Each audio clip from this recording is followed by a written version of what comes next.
G'day everyone and welcome to Tartarian Truthers. We're about to dig into part 2 of Port Arthur from our Casey's Map of Tassie series. We left off at Point Puer, so if you haven't actually watched part 1, I strongly suggest you do that first. Without further ado, part 2 of Port Arthur. Now they state that the boys were separated so that they could receive training and special attention. And we're talking about boys from as young as 7 or 8 years old. Now, they say that 3,000 boys passed through this prison in the 14 years that it was operational. So, for 14 years, these children were left to endure utter hardship and despair. Listen to this from TasmanianTimes.com. William Champ described Point Puer as a wretched, bleak, barren spot without water, wood for fuel, or an inch of soil. The point of land on which Point Puer is located is inaccessible. It has a 60-foot cliff on its western side, and the currents that swirl around the point and into Opossum Bay are sometimes treacherous. This made it the perfect prison. Only 3 boys successfully escaped from Point Puer. The prison had simple buildings that were hastily built using handmade bricks. There was no lime in the mortar that was used, so the buildings deteriorated rapidly. Yeah, okay, that's odd in itself, isn't it? I mean, why did they go through so much effort to build the men's prison with all the grand buildings of stone and brick, supposedly built by the boys from this terrible place? Yet these ones were built so poorly that literally nothing remains of them except for what they're calling the underground storerooms. Also, from the TasmanianTimes.com article, today, Point Puer is an archaeological site. Its buildings were demolished after it closed, so there is little trace of them. Only the underground storerooms remain, basically intact. Yeah, were they storerooms or were they torture rooms? And were they mud flooded? Mm, yes, Sorry, again. yeah. But yeah, why would you destroy them? I mean, unless you wanted to get rid of evidence of some sort, I don't know, all just seems so suspicious to me, Jojo. Yeah, 100%. And then we've got the Isle of the Dead, or Dead Island, as it was originally known back in the day. Yeah, so the Isle of the Dead was used as the graveyard for the penal settlement of Port Arthur from 1833 to 1877. Now, they say around 1,000 people are buried there, comprising a mixture of officials, soldiers, their families, seamen, convicts, including the boys from Point Puer, invalids, paupers, and lunatics. Social distinctions were observed, and the free were segregated by burial in the northwestern corner. Several memorials are still evident in this section, but most of the island is bare of headstones as it was forbidden for markers to be placed on convict graves. They think that the policy must have changed over time as a small number dating from the 1850s and dedicated to prisoners are present. 2 structures were erected in the later years: a hut to house the gravedigger and a funeral shelter for mourners. So it's interesting that there are basically no records or gravestones of people buried here before the 1850s. That means we really have no idea who was placed here and what actually happened to them. Yep. And listen to this story. It's a very popular one that they tell at the site. So who knows how much truth there is to it. But as punishment to one particularly unruly convict, they basically banished him to this island as the gravedigger. So he had to live here alone and tend to the graves, but they say it sent him mad. So the authorities at the time were exhausted by his violent outbursts and sent him to the Isle of the Dead as a gravedigger. It was there that it is thought Geoffrey dug his own grave, which he tended, carefully patting down the sides to stop worms from invading the grave. While living on the Isle of the Dead, Geoffrey encountered a terrifying experience. He was in his hut when the devil, or his satanic majesty, as Geoffrey referred to him as, supposedly appeared and spoke to him. Geoffrey was so disturbed by the experience that he immediately requested to be removed from the island. Hmm. And in another article that I read, it states that he saw a horned creature with smouldering eyes encircled by sulphurous smoke. It's so creepy. What an eerie place. It is. There's something really off about the whole Port Arthur site, to be honest. But the last thing that I want to mention about this area of the site was that when we went on a boat tour out into the bay to go past Point Pure and the Isle of the Dead, as we looked out of the heads, I found it very interesting that the tour guide stated that if you go through the heads and continue going straight, you will find yourself in Antarctica. Okay, so it's not that far from No, there, is it? no, it's very close. And after what we've looked at in our Australia and Antarctica episodes, who knows if there was some kind of connection between these two places back in the day. So many questions, and especially when there weren't actually any records kept in those early days. Listen to this, what we found in an old newspaper article on Trove from 1903. It's actually a little bit hard to read, but it states, Colonel David Collins of the Royal Marines, who succeeded Bowen and founded the New Hobart at Sullivan Cove, had the title of Lieutenant Governor. He was formerly Judge Advocate, an office equivalent to Chief Justice at Sydney, and therefore was no novice in the work he was sent to do in Tasmania. A missionary writing of Collins from Port Phillip, where the latter was trying to form a settlement, to a religious society in England, describes him as of immoral life and not likely to promote religion in the settlement about to be formed at the entrance to Port Phillip Bay. Collins assumed control of affairs at Hobart in February 1804 and died there in March 1810. On Collins' death, the books and documents of the settlement were, for some mysterious reason, destroyed by two members of his staff. Thus, some valuable and interesting documents, perhaps, have been lost to the historian.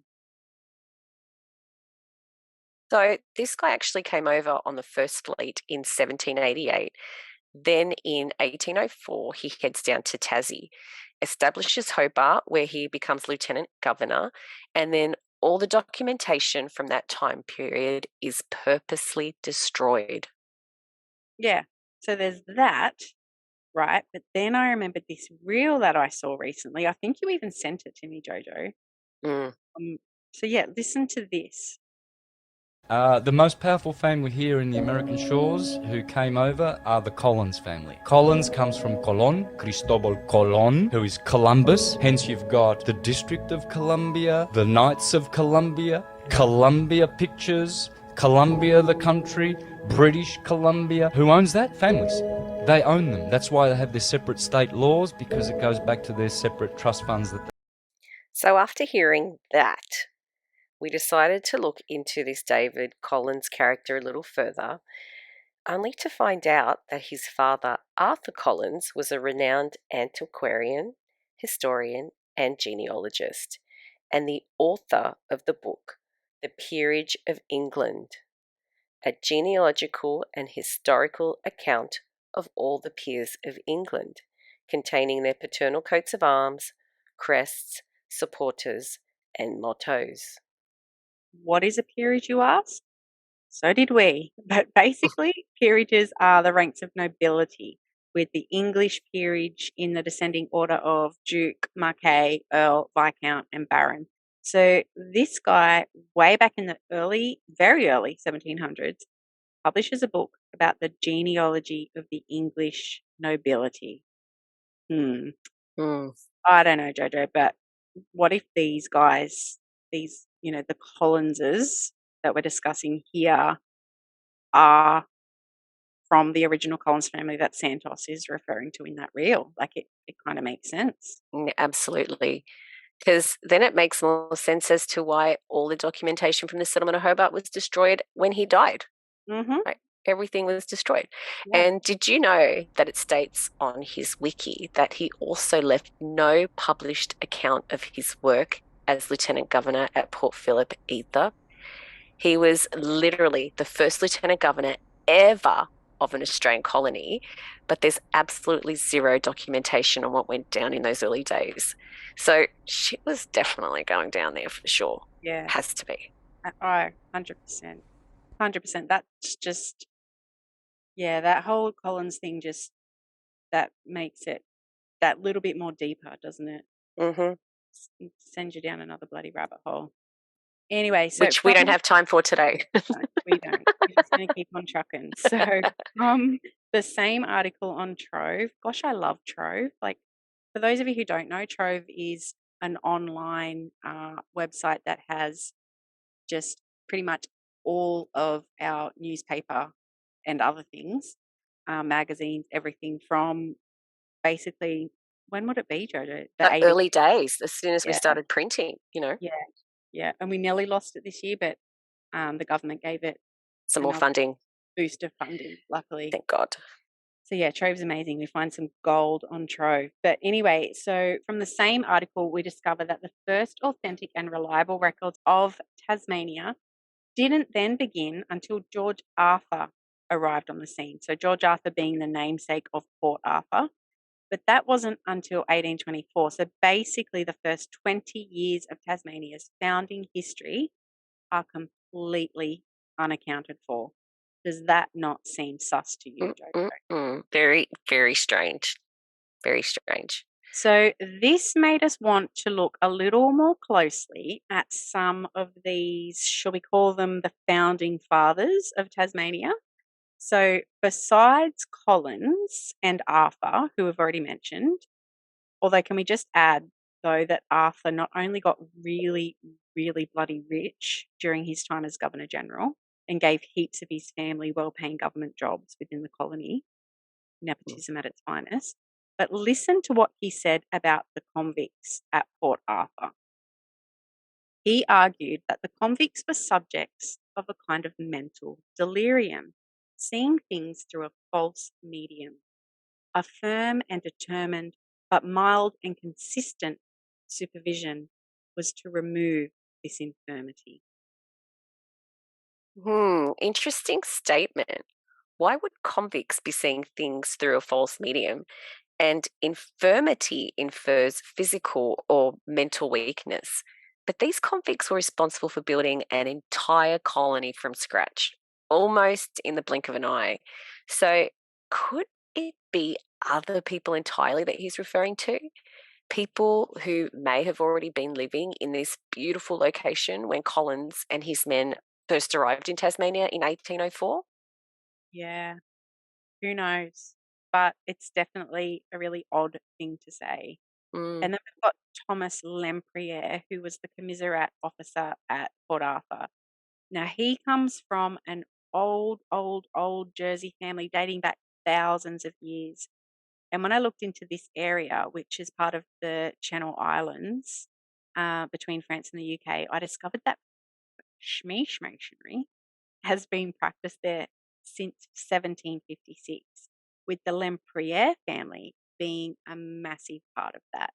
So Thomas Lempriere, prominent Schmason, was sent to Port Arthur at Schmason Cove, and while there, he lays claim to the planning of its magnificent church.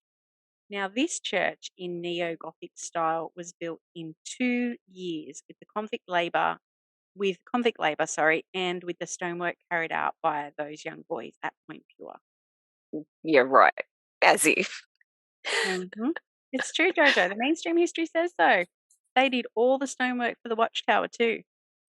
But the thing is, right, so this is something that I don't get. So in all the current accounts of the history of the construction at Port Arthur, when they mention that the boys built this tower, as that's basically all that remains of what they call the military complex, nobody mentions that if they built that tower, then they must have built all the rest of that complex too, right? So it's not really talked about, as they say it just turned into ruins and was destroyed.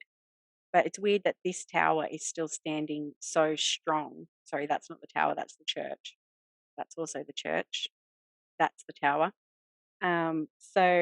It's weird that this is still standing so strong. But if you look at old depictions, you can see that this used to be a huge structure with multiple towers, and it looked more to me to be like a castle complex. Then Hmm. over time, it kind of was covered up, built over, and forgotten.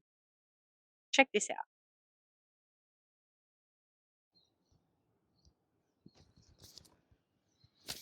Okay, so these are some images that I took photos of at the site. So excuse the quality because they are photos of photos. But what I'm trying to look for here is evidence of that larger military complex that seems to be kind of forgotten now. We just talk about the guard tower, which if I zoom in here, you can see a bit of the guard tower there. But this isn't the best image. But if we scroll along, we can see in this one, there's the guard tower there at the front. And we can see some more of that wall up the back there. But once again, this one isn't the greatest images. You can see a little bit more of a top of a tower there. But look how extensive that wharf is down there as well. Like there's so much work being put into this site. And then this image here, you can see a bit more. You can see the guard tower down there and a bit more of the wall up the top there. But what I find interesting in this image is the amount of cleared land up the back here. I mean, look at that. Like it goes beyond the photo.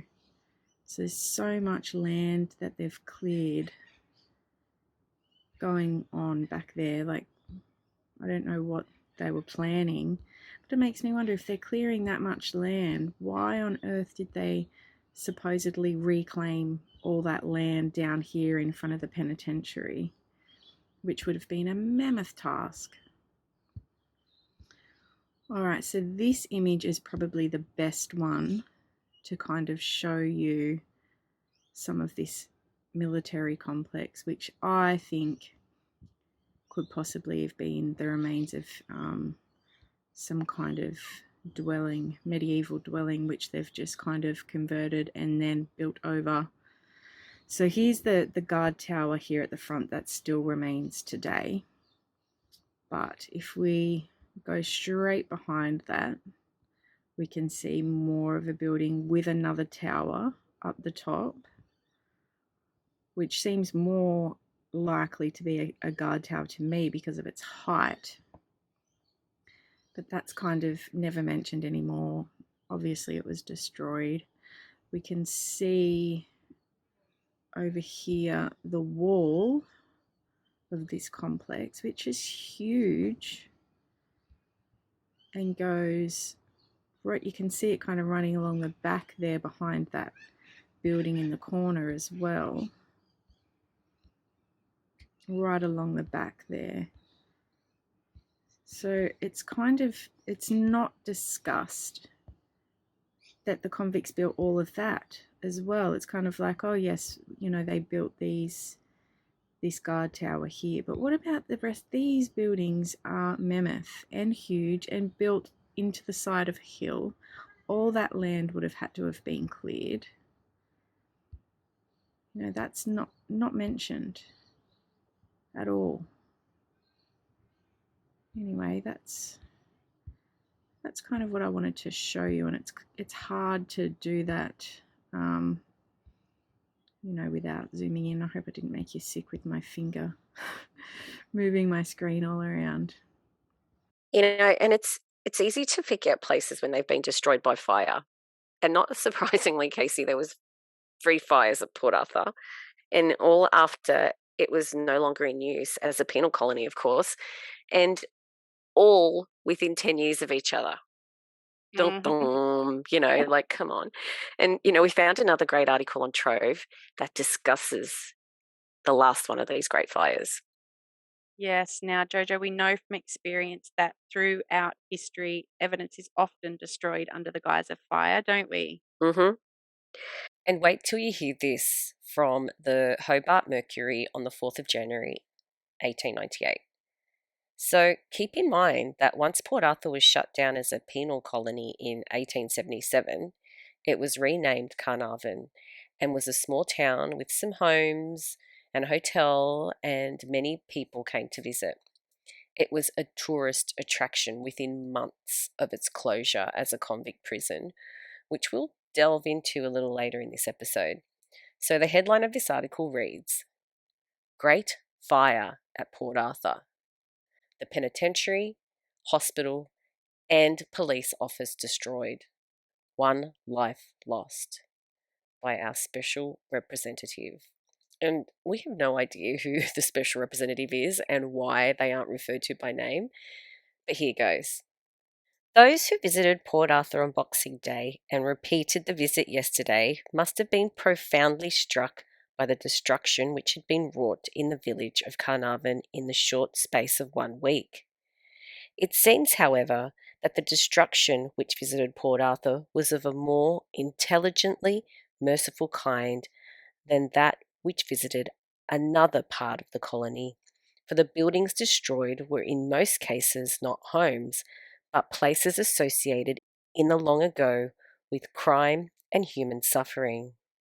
The fire and tempest had a method in its work, and it was of a merciful kind. One human life was lost. There are many who will make no concealment of their satisfaction at the destruction of the penitentiary. On holiday visits to Port Arthur in years gone by, you always met the man who would like to put a limited quantity of dynamite or gunpowder under the model and the penitentiary, and so remove the last trace of the system that flourished there 50 years ago. Had the fire and tempest of Friday last been under the immediate direction of one of those patriots, a more effectual attempt could not have been made to get rid of the old government buildings with a minimum loss of private property than was made on last Friday afternoon.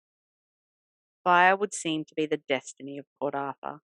The third great fire has now occurred in the town, and to rebuild the piles destroyed, one of them for the second time within a few years, would seem very much like inviting loss and disaster. So, the fire was first observed in the bush at the northeast of the town on Friday about 2 o'clock. And at 4 o'clock, the fire had reached the penitentiary, which is in the heart of the village. And for the benefit of those who have actually never been to Port Arthur, like me, it may be explained that this is or was actually a 4-story building, having all the outward appearance of a mill. And in point of fact, in the old days, it contained that useful institution of civilization, a flour mill, side by side with that machine of a barbarous age, the treadmill. And that was an instrument of punishment and reformation in connection with British prisoners, which is now effectually abolished as the rack and the press. The penitentiary also contained, in the old days of the convict system, numerous offices of officials connected with the Port Arthur establishment. It was built probably in 1836, that year being inscribed over the entrance to the neighbouring tower or magazine. It actually says 1835, but anyway. That year being inscribed over the entrance to the neighbouring tower or magazine, which is said to have been erected about the same time. Interesting, right? So this was written in 1898, and they're already using language like probably and is said to be. So even just 20 years after it closed down, they didn't know actual dates. And as we've discussed in previous episodes, why was it only in this time period of the 1800s that they started putting dates on buildings? Was it sort of to force a timeline upon the people, really cementing that narrative? Anyway, let's keep going. Alrighty, so the penitentiary, though built massively of brick and stone, was covered with wooden shingles. This surface of woodwork measured something like 200 foot by 30 foot, and that the building has stood so long intact amid all the chances and changes of 60 years and more is surprising. 4 years ago, when Sir Edward Braddon, the present Premier, was in England filling the office of Agent General, and then the present member of the House of Assembly of Sorel, the Reverend J.B.W. Woolnow, induced the government to hand over the custody of the penitentiary to the Town Board of Carnarvon. It was leased to the board for 99 years for recreation purposes, and the lease duly issued. But when Sir Edward Braddon returned to the colony and accepted to power as Premier, he disapproved of the government surrendering the control of the building and only handed over the key to the local body a few days ago. So he hands over the key, and literally days later, the place burns down. Not sus at all. Mm-hmm. And the article continues on. Thus, at the time of the fire, the town board were nominally in possession of the building, but the government, or in point of fact, Mr. Ballany, the sub-inspector of police, held the key. When viewed yesterday, the penitentiary was roofless and floorless, only the walls standing, the ground inside being strewn with burned timber, distorted bolts and locks, and pieces of iron, whose late form and use it were hard to tell. The wind took a clean straight line from the northeast to the southwest across the town and left untouched the buildings to the right and left outside the line of march. On the right, the town hall and a number of cottages and small houses of a substantial kind, one the property of Reverend Mr. Woolnow, were untouched by the fire, and on the left, the commandant's old house, the magazine, the hotel, and other buildings have survived the ruin around. The second building to catch fire was the police office and station, a substantial stone building of 1 story. The fire at the penitentiary, which was extinguished at 4 o'clock on Sunday afternoon, having burned exactly 48 hours. If we look at where the penitentiary building is situated in comparison to all the other buildings, it seems really weird that it would be the first one to go up in flames. Yeah, exactly, because it's closest to the water. All the rest of the buildings are closer to the tree line of the Mm-hmm. bush. So, yeah, unless it was actually lit on purpose, just Mm-hmm. throwing it out there, Jojo. Yeah. So the article goes on to read, the police office, which has just been destroyed, was built about 1834, and the hospital in the same year or a year later. 4 years ago, the model prison, the hospital, and the lunatic asylum were burned, and 15 years since the church, whose picturesque ruins are viewed by so many visitors, was destroyed. Thus, fate seems determined that Port Arthur should be wiped out. The name of Carnarvon appears to be an inadequate effacement. People now shake their heads and say that the place is gone. Yeah, so lots of interesting information came out there in the newspapers of the time. Now, remembering that this was the only form of mass produced news and information at the time. So basically, it was the mainstream media, which, as we all know, was very much trusted back in the day. Therefore, we felt that we should probably dig into Tassie's press history too. And my, oh my, we found a juicy little morsel, didn't we, Joe? Mm-hmm. Yes, our digging led us to a Captain Robert Lathrop Felton Murray. He became the editor of the Hobart Town Gazette on 8 July and of the Colonial Times from 19 August 1825. He actually passed away in 1850, but is known as a convict, an editor of the Colonial Times, a journalist, and the father of Shmish Masonry in Tasmania. He was also the editor of the Tasmanian and Australasiatic Review. And when he passed away, his brothers wrote a touching piece on him in the Shmish Mason's Quarterly Review, December 1850, which was then also published in the Colonial Times. Listen to this. Captain Murray was the father and founder of every lodge and chapter in the island of Van Diemen's Land, and nearly every mason in the colony was either made by him or by the masters whom he had initiated and instructed in masonry. He had been for nearly 50 years before his death an installed master and possessed high registered rank in the craft. It was upon his application and recommendation that the warrant of the first and every succeeding lodge and other Masonic body in that island were obtained from the Grand Lodge of Ireland, of which he was a strenuous supporter, having for many years kept an active correspondence with the Grand Secretary and Grand Master, his reports of the state and progress of Masonry being highly esteemed and acknowledged by repeated votes of thanks in open lodge.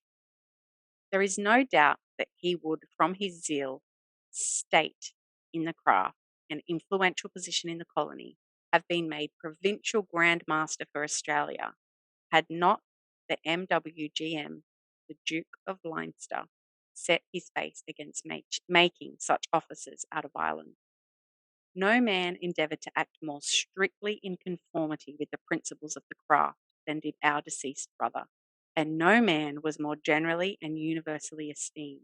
And this is the more creditable to him because, as the founder of the press and the talented editor of the first newspaper of the colony, which was long known in all parts of the world as Murray's Review, and while conducting publications which succeeded it, he was necessarily brought into collision on political, local, and general topics with many parties. His prudence, temperance, brotherly love, and truth enabled him, however, to make friends, even of his political opponents, and to render himself alike esteemed in public and private life. Oh, my goodness, Jojo. Mm. What a man. What a man. So a much loved and highly esteemed Shmeeshmation is the founder of the press in Tasmania. But you know what else is weird? We couldn't find a single image of him online. Not one. And what makes that even weirder is this unfounded historical rumour. It is claimed that a certain R.W. Murray was received by the Emperor at Elba, and being supposed to be a natural son of an English prince, his visit was regarded as evidence of an understanding between Napoleon and the royal family. On return to England, Murray was transported for bigamy, but the real offence was believed to be high treason. If such were indeed the case, his transportation and prompt pardon in Australia suggests the protection of an eminent patron, who was himself sufficiently involved to wish Murray out of the way. The Duke of Kent had maintained a correspondence with him, said to be only on military matters, but was apparently the godfather to Lydia Marriott's son, Lydia Marriott being Murray's third wife. But neither he nor any other son of George III could have been Murray's father, the eldest having been born in 1762. Murray himself made no such allegation, but claimed merely to be heir to a baronetcy as the son of Robert Lathrop. Something super sus was going on back then, but what? And why no photos of this guy? You know, if anyone can actually find a book or anything, even articles on this like guy, a hard copy yes, something. Yeah. yes, it would be really good. Just let us know.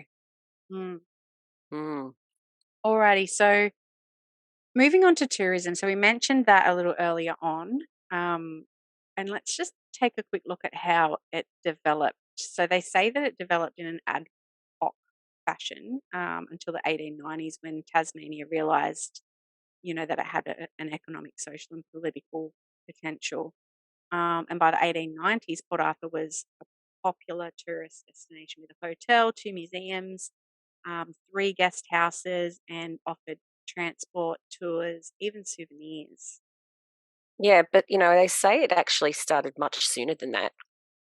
And we found some really interesting information in a 2009 paper written by Dr. Nicola Gock called From Convict Ruins to the Gothic Ruins of Tourist Attraction. And it states that the New Tasmanian Guidebook in 1884 informed visitors that transportation ceased in 1853 and the convicts, being mostly childless, have left little trace behind them. This ability to obliterate the past enabled the newspaper owner TC to make the comment in the 1890s, "In the future lies the history of Tasmania." That is a weird but interesting statement. So the Looking at it future, from our perspective. because we are the future, right? So it's so weird. Mm.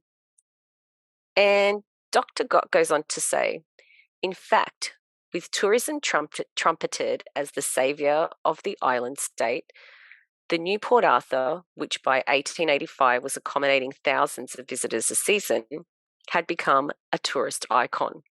When visiting Tasmania, one simply must do Port Arthur. And this also from her paper.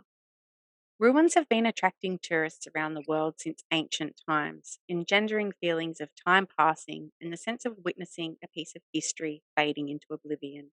Australia had nothing to compare with the ancient ruins of Europe, but following the devastating bushfires, Port Arthur in its ruined state provided a reinscription of the European Gothic in an Australian context. The ruins of Port Arthur evoke imaginings of the grand ruins of Britain and Europe, and the convenient name change helps strengthen Port Arthur as a European trope. The burnt out church, with its similarity to the Great Abbey ruins of the United Kingdom, took on iconic status as Australia's own Tintern Abbey. Port Arthur, abandoned prison, had moved on and been reborn as Gothic ruins in the blink of an eye. The tourist trade began soon after the settlement was closed, with the curious, mainly young people on cheap steamer tickets, swarming over the settlement, approaching anything they could lay their hands on, thus, in their own way, hasting the decay and erasing the past. After the third bushfire in December 1897, with the ruins still smouldered, excursionists arrived by the hundreds to climb over the site, souveniring relics. And by the late 1800s, more than 3,000 sightseers were visiting the settlement in one season. After the fire gutted the church, the visitor numbers rose sharply, with steamers carrying up to 900 passengers at a time. Many of them were interstate visitors. The excursion steamer SS Nabina in the 1890s left Hobart every Monday and Thursday at 8:30 a.m., arriving at Turena, where the conveyance met the steamer and took passengers to Port Arthur. However, one Englishman visiting the Port Arthur ruins 2 months after the church fire in 1884 scoffed at the artificially created ancient ruins. "You have a ready way of making ruins in this colony." Sorry, that's kind of a funny statement, right? Because this brand new colony, we've got this ruins already. At home, we preferred to conduct a visitor through the crumbling cloisters of some ancient abbey. Nothing less than a church battered down by Oliver Cromwell is an accepted ruin. But here in Port Arthur, a modern church without a roof, with broken fronts, with perished windows, and to complete the picture, with green ivy climbing up its black and crippled walls. Yes, undoubtedly a ruin. Ours take a great many years to crumble away, but in Australia, a bushfire, an unfortunate change of wind, a handful of sparks, and the ruin progresses until, in a week, it is a complete ruin, as though built in the days of Constantine. Artificially created ruins. The time of Constantine. There's so much that you could take from that gentleman's statement. But it's almost like even back then, this settlement looked older than what the narrative was trying to tell people. As one visitor put it in 1918, bitter memories are fading into romantic interest. The beautiful workmanship of the carved stone conjured up an English monastery rather than an Australian jail. Yes, exactly. That's exactly how I felt. Like this place does not look or feel like a colonial era prison. And then we also had in the early 1890s W.E. Ballard, who set out from Melbourne for Tasmania on board the Puer steamship with a party of 150 travellers. And when he was at Port Arthur, he was so struck by the church, the only building at that stage that was in ruins. And he stated that its Gothic design and clinging ivy gave the church a sense of antiquity. So Anthony Trollope visited even earlier in 1875 and even then proclaimed it is probably the most picturesque prison settlement in the world.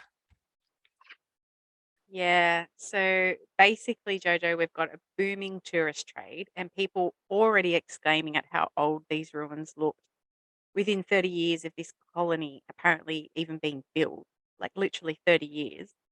It doesn't make sense at all. I mean, we've got buildings all over Australia today that still look like they did the day they were built. And they said to have been built over 170 years ago. Why did this place Mm, apparently age so quickly?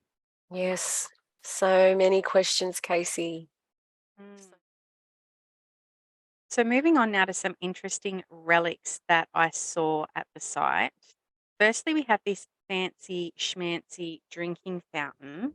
Now, apparently, it's now been reinstated in its original place in front of the muster yard at the penitentiary after being dismantled and put in storage many years ago.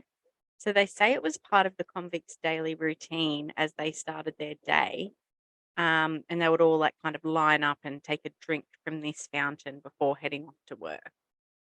You know, who would have thought that such a beautiful fountain would be designed and made for the lowly convict to quench their thirst? It's a bit odd, isn't it? Yeah, lucky It's boys. Very very, lucky. and it's so pretty. It's so beautiful. Mm, and it's stunning. And if you read through this article here from 1949, you can see from the language that they're using that it was a guessing game even back then. So I'll read it out to you. It says, plan to restore ornamental fountain at Port Arthur, relic of prison days. An ornamental fountain, a gem of the stonemason's art, will be restored at Port Arthur if all its parts can be located. It is believed that some sections are missing. The fountain once stood in front of the penitentiary, but years ago it was dismantled and removed. It was evidently erected for the refreshment of prisoners since it faced the penitentiary yard. So, like they're guessing, like, oh, it was evidently for the prisoners because it faced the yard. Like they don't actually know. They're just Mm-hmm. guessing. And the drinking vessel in the form of a half basin hewn from a single block of stone was enclosed within a canopy decorated with emblems and other fine stonework. The basin and some of the other stones, including fluted pillars, are now stored in the model prison and will be assembled to determine what parts are missing. Yep. Yep. I don't know, Casey, like having to even move such a massive thing would be an effort in itself for Mm, back then, and then carving all of the intricate details. But yeah, they are literally guessing like what it what it was used for. Um, anyway, we stumbled upon another article from 1942 on Trove, which got us thinking too, because you saw these pillars and actually put them in your story. Um, and I think you've got some of the videos for us to watch here. yeah, yeah. The article doesn't actually give much away at all, except that they were erecting these historic pillars and placing spherical stone balls on top of them, which they took from the front of the commandant's house. And we have a photo of them in place here, but as we can see from your video, the stone spheres are no longer on the pillars, are they? And No. they've actually been replaced. Mhm. But my question is, where did these pillars and spheres come from originally? I mean, were they having to create these as well? Yeah, that's ah, this is my issue, Jojo. I mean, this was a convict penal colony in the middle of nowhere. Supposedly for criminals of the highest degree, Yet we've got decorative pillars and drinking fountains reminiscent of the Renaissance period. I mean, what is going on here? I don't know, honestly. And where are all those spheres now? Have they been removed due to their questionable origins? Because you'd need some pretty incredible stonemasonry skills to make perfect spheres like that back in the day. I mean, it's still bloody hard work today with all our modern machinery.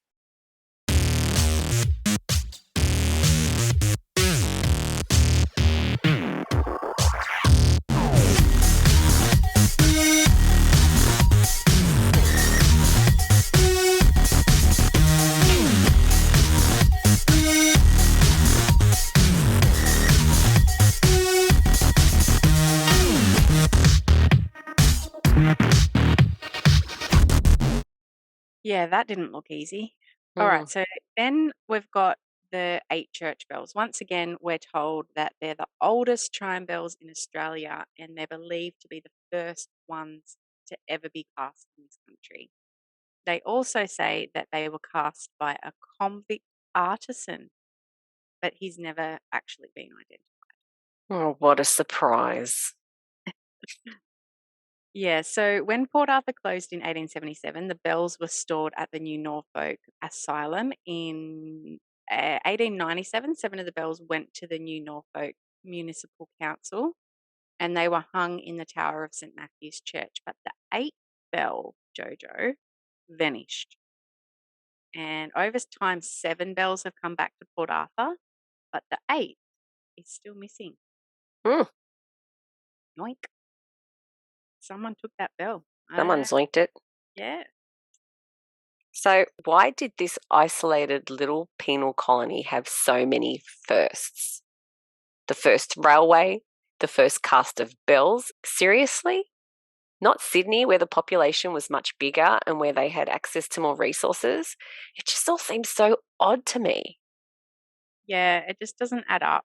Okay. Like, I also noticed these decorative urns that were out the front of the governor's cottage. Now, these are still standing looking as pristine as they were back in this picture from 1860. There's another picture here of that same cottage, and you can just see the urns in the background still standing in exactly the same place. And then Wow. you look at the cottage today. So the cottage there, that's the cottage today. Like it's in rack and ruins, and those urns are still standing in front of it, looking like they were just put there yesterday. And check them out too, Jojo. Like, what are you thinking? Yeah, I'm totally getting these Roman vibes from the urns. You see this kind of an ox type figure, and then And and then they these look like blokes fighting. yeah, fighting or wrestling or something. I don't know. Yeah. But yeah, Steve and I were thinking the same thing on the day, hence why we took multiple close up videos because we were just like, these are totally out of place artifacts for, their location. But anyway, from that location, that path leads down to the fountain and the governor's gardens from where we were at the governor's cottage. And they've all been there since at least 1860, but, probably longer. Mm-hmm. As you can see from this painting, there's even a lily pond, Jojo. I mean, Hmm. seriously, a lily pond in a penal colony. I know. And if you take a look at this image from 1860, that does not look like a convict era penal colony to me. It looks so grand and majestic. And who was tending to all the gardens too? Like with that small population, you've got clearly people maintaining gardens on top of Mm. everything else. Mm-hmm. Yeah, if we refer back to Dr. Gock's paper, she states that the current day parkland setting, the lawns and English gardens, are not a modern interpretation. They are part of the convict landscape. With hundreds of men at their disposal, successive commandants employed the work gangs to create the park-like setting with its avenues of elms and oaks, towering Grecian columns, a fountain and lily pond, and broad garden beds, which have delighted visitors ever since. Visitors, and quite a few people visit each year. Like, I've heard something like 200,000 people go to see the site. And I think, all that Hollywood propaganda, I mean, movies from the early days, they really helped to cement the story and its tourism icon status, don't you reckon? Yeah, absolutely, Jojo. So it all started out with a story called His Natural Life. Um, oh, hang on. I forgot to mention this too. So this is, before we go on to that, this is a time capsule that is just standing all by itself in the middle of this grassy area. And much like the one that we saw in the Queen Victoria building in Sydney, Jojo, it's not to be opened until 2077. So Wow. very interesting. I'm not going to read it. And If you want to yeah. read what it says, it's pretty Another time self-explanatory. capsule, huh? What are they trying to hide? It's like they want this for the next generation, of people who don't know anything about it. It's all very strange. I don't know. I kind of just wish people would just start opening them earlier. Oh, look, You know, I would want to open it. I've been dying to open that letter from the QVB, but I will wait patiently if I'm still alive.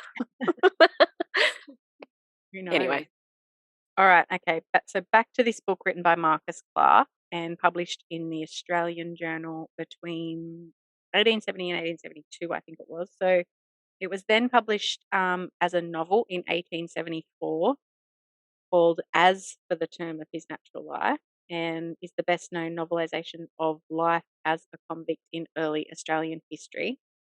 So it follows um, the story of Rufus Dawes, a young man transported for a murder that he didn't commit. And it goes on to really, push that narrative of the inhumane treatment that the convicts experience. Um, but yeah, numerous editions were published in Britain and the United States, and it was also translated into German, Dutch, Russian, Swedish, and Chinese. I mean, it was really blasted around the world, Jojo. mm-hmm. Then they did a stage adaptation in, when was that? I think 1886. And then it was one of Australia's first full length motion pictures, produced in 1908. But the best known film version was released in 1927, featuring silent screen stars George Fisher and Eva Novak. But then later on, it became an Australian mini series by the same name um, in 1983, starring Colin Friels. Do you remember Colin Friels? I don't think so. No, he was an Aussie actor from the 80s. We were probably a bit too young. Yeah, I But think yeah, so. it was really embedded into everyone's minds from very early on that it was a convict era penal colony. That was it. There was terrible things happened there, horrors beyond belief. So of course nobody's ever going to question that narrative, are they? Mm-mm. Until now. Exactly. Exactly. But on a different note, another note, there is another unfortunate reason that Port Arthur is a well known place nowadays, too. Most people all over the world would have heard about the Port Arthur Massacre that happened back in 1996, right? Yeah, but for those that aren't aware, 35 people were killed and 23 others wounded. They called it the worst massacre in modern Australian history, which ended up leading to massive changes in Australia's gun laws. Yes, massive changes to gun laws, which we'll look into further in just a minute. But I'd just like to point out that it is the worst massacre in modern history because historically in Australia, we've had a lot of massacres, and Tasmania would have to be the most prolific of them all, with the Black War wiping out the Aboriginal population almost in its entirety, with the height of the war being in the early 1830s. So in November of 1828, martial law was declared against the Aboriginal people, who were now open enemies of the king.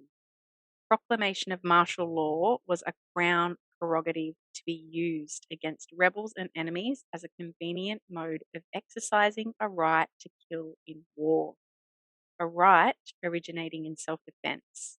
So, this move, led by George Arthur, was effectively a declaration of total war. Soldiers now had the right to apprehend without warrant or to shoot on sight any Aboriginal person in the settled districts who resisted them. But the Tasmanian Aboriginals weren't going down without a fight, and this war went on for quite some time, didn't it?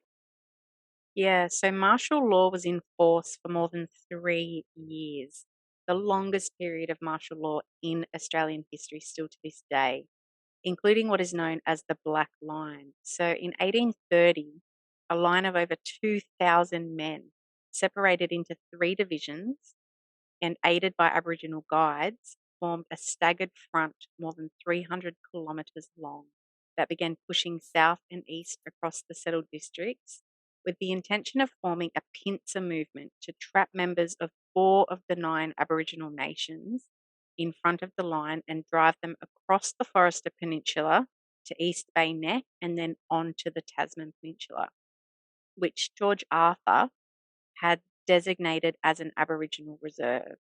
Now, this ended up being a total failure because the British were basically really shit at navigating the harsh and rugged terrain, and the Aboriginal people who knew the land like the back of their hands just got out of their way before they were even close. And according to the mainstream narrative, the Black Line only captured 2 and killed 2 others. So let me get this straight. In 1830, George Arthur was trying to round up all Tasmanian Aboriginals onto the Tasman Peninsula to create a reserve for them. That failed completely. But 3 years later, in 1833, Port Arthur pops up down there, along with all these extra security measures that we've already mentioned, such as the dog line and the ban on whaling or fishing ships allowed in the area. Does that not seem super sus to you? Oh, yeah, 100%. I don't believe for 1 second, Jojo, that that is how it all actually went down back in the day. There are way too many holes in that story and a shitload more questions that we just don't have any answers for. Yeah. And unfortunately, the continuing conflict throughout Tassie led to the decimation of the Tasmanian Aboriginal population. If they weren't murdered during attacks by settlers, the Black War itself, or diseases brought over by the British people, they were gathered up and exiled to Flinders Island. They were made to wear European clothes and were given European names. A high rate of infectious disease at the main settlement on Flinders Island cut the last pocket of surviving Aboriginal men, women, and children down from about 220 in 1833 to 46 in 1847, with the last full-blooded Aboriginal person passing away in 1876. That's just heartbreaking to think that within one generation, a whole society and culture were removed from the face of the earth. Yeah, it really is. So much knowledge and history lost, which makes it very difficult to actually know in this day and age what Tasmanian's history really was before George Arthur's supposed true and accurate records were started in 1824. Mm-hmm. You know, and then approximately 165 years later, on that exact same peninsula at the Port Arthur penal colony, we have a massacre of men, women, and children on a busy Sunday afternoon. Yeah, and Jojo, as we were walking around Port Arthur that day, the massacre was obviously brought up on more than one occasion. And like many Australians, we were all suspicious of the true events of that day.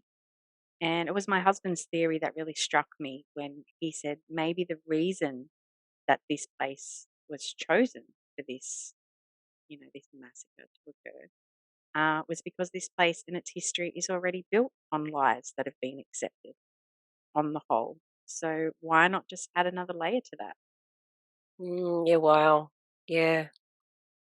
Well, Steve, that's a really interesting perspective. And to build on that more, we didn't know back then, but knowing what we know now about the way that the people that run our world live and the events that they plan, they always have meaning to them.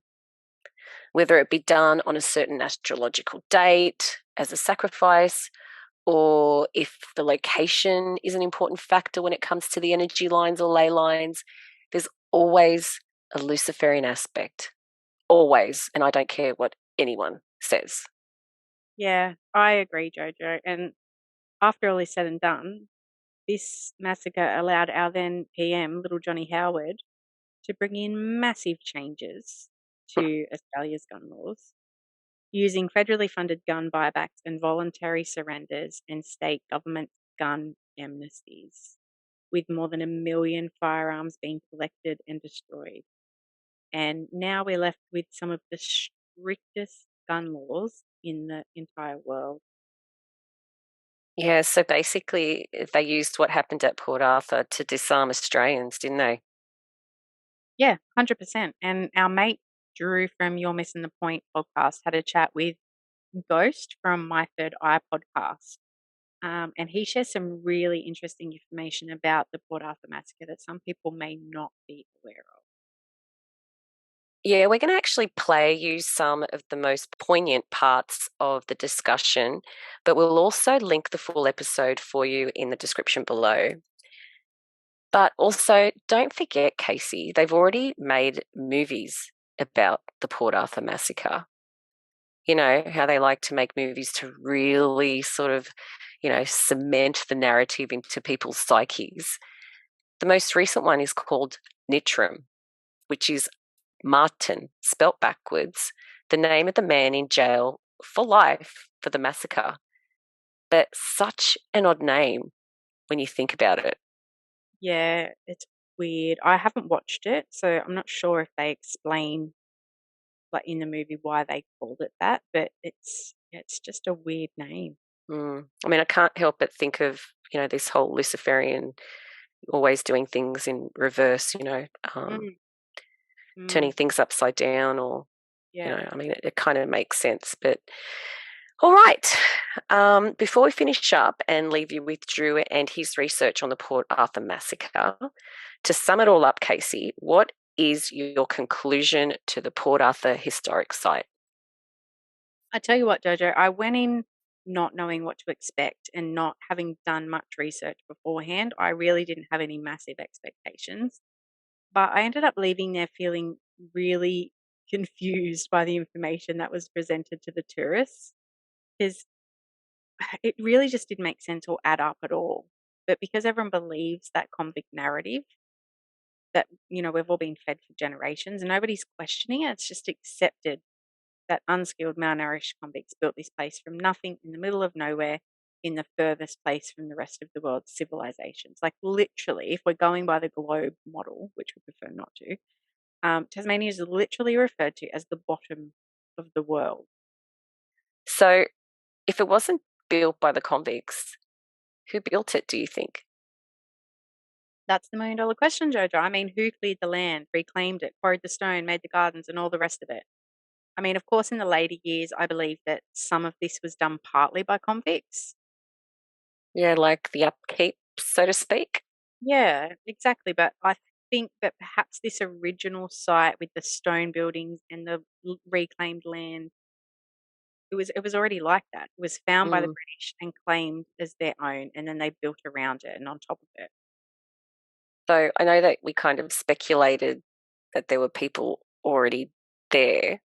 Do you think that's the case too? We're not talking about the First Nations people. Do you Yeah, think there was others? yeah, I don't know. It wouldn't surprise me with the strict lockdown measures that they had in place, and then the massive influx of, they're saying, migrants coming over. Like, was Mm. there a reason for that to kind of, mix up the races? I don't know. I just Yeah. think there was just some weird shit going on down there. Were there people that were actually locked down on that peninsula that were trying to escape and it wasn't really convicts? Hmm. I don't know. There's just so many different I theories. know.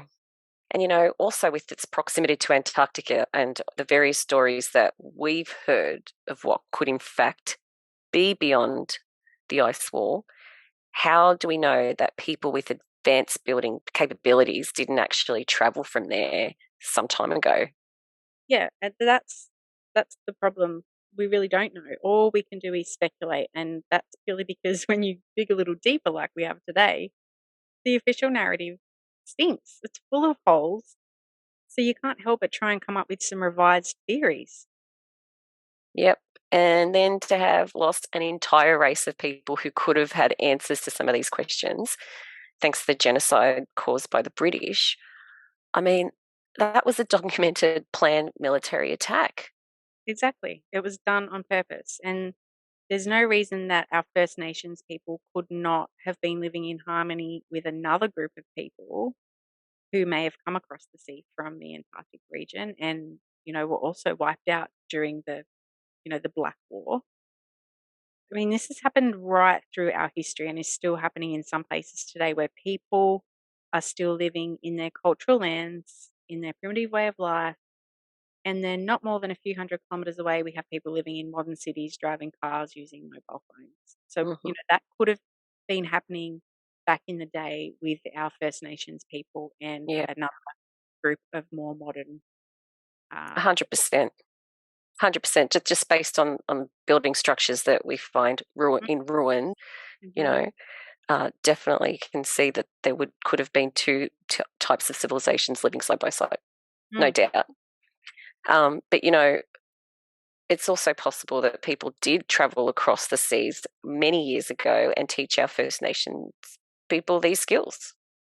Or are these ruins even more ancient than what we can fathom? And the British just came across an ancient abandoned site and used the convicts to clear it up in those early days of the severe lockdowns and then claimed that it was all their own doing. Always so many questions, Jojo. So many more questions than what we start out with. But, that's just the way it is, unfortunately. We try to dig down and get some more information, but we never seem to be able to find the answers. But on that note, we'll leave you with Drew and Ghost, who are going to blow your mind. They are. This is incredible. So make sure you stick around for this last little bit. Bye for now, guys. Thanks for watching. I had a few little interesting tidbits before we go into the events of Port Arthur. These are some of the things that came out before Port Arthur and during when it happened. So the Premier of New South Wales, which is like one of your governors, said when he was pushing for this gun control, said, and I quote, "It will take a massacre in Tasmania before we get gun reform in Australia." Now, this is worth noting. This happened 2 months prior to the event of the shooting. That's red flag right off the gate. Absolutely. The media will try and label this as Tasmania was a very conservative state with a high gun uptake. That's the reason he said it. But it's very much alarm bells considering the context of what happened shortly after this. Another interesting point. The week of this mass shooting in Tasmania, there's an international medical conference being held there. Doctors from all around the world came to this event. The focus of this was a simulation for an extreme trauma resulting from the mass shooting. Event 201? Event 2025? Wow. Yeah, seeing things that go back that far, it boggles the mind. Now, remembering how many people were killed, so we had the 35 people killed and 23 wounded. Here's the last major part that brings red flags for me. We had the conference for doctors. We had what the Premier said. But there was also a 22-body air-conditioned mortuary van, specially built, placed in Tasmania that week, because Tasmania does not have the facilities for that many bodies all at once. Wow. The last one, Tasmania, it's a lovely, beautiful place, and population-wise, quite small compared to the mainland. And at that time, not a huge population, in particular around Port Arthur. The only two police in the region that could have intervened and stopped it were called out to a false report half an hour away when the event took place. Wow. Just those alone should be enough to warrant a deeper investigation, but no major investigation came out of this. The shooting happened. There was a standoff with police. They caught him. They didn't kill him. He wasn't shot dead. He admitted to the crime, and he got the longest serving sentence in Australian history. He's currently serving over 1,000 years in prison. You guys don't have the death penalty, I take it? We don't have the death penalty. He cannot be interviewed by the media. He cannot be visited. So let's get down to the events and some of the issues with the event that I've found. At 1:30 p.m. on Sunday, 28th of April, 1996, an unknown professional combat shooter opened fire in the Broad Arrow Cafe in Port Arthur. In less than a minute, 20 people lay dead, 19 of them killed with a single shot to the head, fired from the right hip of a fast-moving shooter. So this person was firing what was an AR-15 from the right-hand hip, killing that many people within the space of a minute. Majority of them shot between the eyes. This is a red flag. Exactly. There's also a red flag that Martin Bryant, the man who was pinned for this, is left-handed with no firearms experience whatsoever. Some people would argue that he sprayed across the room and just managed to hit those people in the head. What a fluke, right? Not all these people were sitting. And you have to know, as well as I do being around firearms, as soon as that first round goes off, you'll get a reaction from the people in the room. They will start ducking, they would dive, they would run. But still, all these people were put down within the space of a minute. In less than 30 minutes, at 6 separate crime scenes, 30 people were shot dead with another 22 wounded. And 2 cars stopped with a total of 64 bullets. So one guy pulled all that off? One guy supposedly pulled all this off. Upon leaving the Link Cafe, a fast-moving Daihatsu, like a four-wheel drive, driven by Linda White, was crippled in a Beirut triple. And you would know what a Beirut triple is. Mm-hmm. So for listeners who don't know, this is normally reserved for dead-blocking Islamic terrorists driving a primed explosive car at you. Specifically around Lebanon, this is how it got its name. And so the Beirut triple is a means of stopping a car with an IED, or an explosive device. So this is how it happens. You would use one shot to sight yourself in, a second shot to disable the driver, killing them, and a third to stop the engine. So this person who's left-handed, who has no training in firearms, used a military-style tactic to stop a vehicle that was coming out. And a random vehicle. Am I getting this right? Just a random vehicle. I would say this person was possibly a witness, and this witness was there to be silenced. Mm. Now, very few people know this military technique, especially in Australia. Australia's not like the United States. Mm. Our population of our military is very small compared to yours. More so, our military has very high standards, and you have to be top of the top to get in. Even as a rifleman in the army, you have to prove yourself above and beyond to get into the Australian military. So the fact that a random person could do this, again, alarm bell. And this is 1996. Okay, the internet was just being kind of born at this point. So you didn't have Google, you didn't have YouTube to search these different tactics back then. We barely had cell phones. They were just coming. I mean, we had them, but they weren't like. Not everybody had them. They weren't in your pocket, and they weren't smartphones to begin with. And that's still very much the psyche around it in Australia. So whoever was on the trigger that day demonstrated a professional skill equal to the best special forces in the world.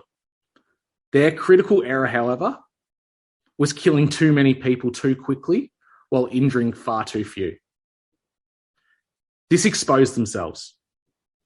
It told us that a highly trained combat shooter, probably ranked among the top 20 in the world, was in charge of this or perpetrated it. And when we hearken back to this Link Cafe, the Broad Arrow Cafe, we've got a space where there's people everywhere moving around. And now we get the idea that this has been perpetrated by someone with a highly trained experience, especially when we take into account the square space of a kill shot that was needed for that. You've got these assault rounds coming out of his Colt AR-15. The kill shot range was a 6x6 target over the heart and over the head. So the ones that he didn't kill between the eyes were heart shots. There were no other bullets, nothing spraying people, no injuries around the body. It was kill shots within this cafe. Now, it's accepted by authorities. That right there screams special forces. That's your basic, yeah. And the low number of rounds that were used during this compared to the amount of people that were actually killed and those that were injured. Yes, there were some injured, but the numbers are far too low for what a person indiscriminately spraying should have been. Now, it's accepted by the authorities in Tasmania immediately after the shooter entered the Broad Arrow Cafe that he killed his first 12 victims in 15 seconds. So this person supposedly killed all these innocent people in this cafe, shot the driver upon exiting, and killed a few more people in separate locations. At which point he got back to the Seascape, which is like his house, his little place where he was living. He was swiftly surrounded by armed police from Tasmania and Victoria, which is my state, which is across an ocean, a strait. So they swiftly got these Victorian police rapid response out there in 96. Like, we had helicopters then, clearly, but they were there very quickly. And we need to take into account that this is the bottom of Tasmania, the very bottom of our country. So from the mainland to the bottom, we managed to get rapid response police there. So this siege took place now. So while the media were reporting on how difficult it was, Martin Bryant fired a further 250 rounds during the siege at the police and didn't hit a single thing. Wait a minute. He went from super accurate to can't hit the broadside of a barn? Which is exactly what you would expect for someone that has no actual firearms training. Right. During this siege, he was in contact with the police and calling them. This was released in the media within a week or two of the event, that the conversations around him and the police. Martin Bryant is speaking like what a child would speak like, not really understanding the severity of what's going on. The police are talking to him like, do you have hostages, that type of thing. And he's talking about putting a cup of tea on and making food for people. And even in those conversations, you can hear him actively speaking to someone in the background. But after the siege ended, there was no one else in the house alive with him. It's almost like he was being prompted to say certain things. Man, does this have MK Ultra shit written all over it. Yeah, they got a patsy. They used him for their purposes, and they most likely had outside sourced military to conduct the events. So we have this intellectually impaired young man who tested an IQ of 66 with severe cognitive limitations, suddenly, entirely and magically metamorphosized into the world's most lethal killer and trained in counter-terrorism marksmanship. No. No, I don't buy that at all. No. Times I'm putting these pieces together and they don't make sense at all. And everybody bought this? Like, this just seems too obscure to even buy. You know what I mean? Like, none of this information actively made it out. The event happened, the siege happened, they captured him, he admitted guilt, and it was very quickly put through the court system. It wasn't publicized, and he just went away. So we've got this person with an official IQ of an 11-year-old who meticulously planned and strategized this entire event to an extent that someone of his intellectual capabilities could not do. Even our Brigadier Ted Serang said he is equal to the best in the world. Bye. Ciao. Arrivederci. Casey, it's done. It's done. You can breathe again. Press stop recording. Quick. You can breathe again, Casey. Could you imagine if we weren't recording then?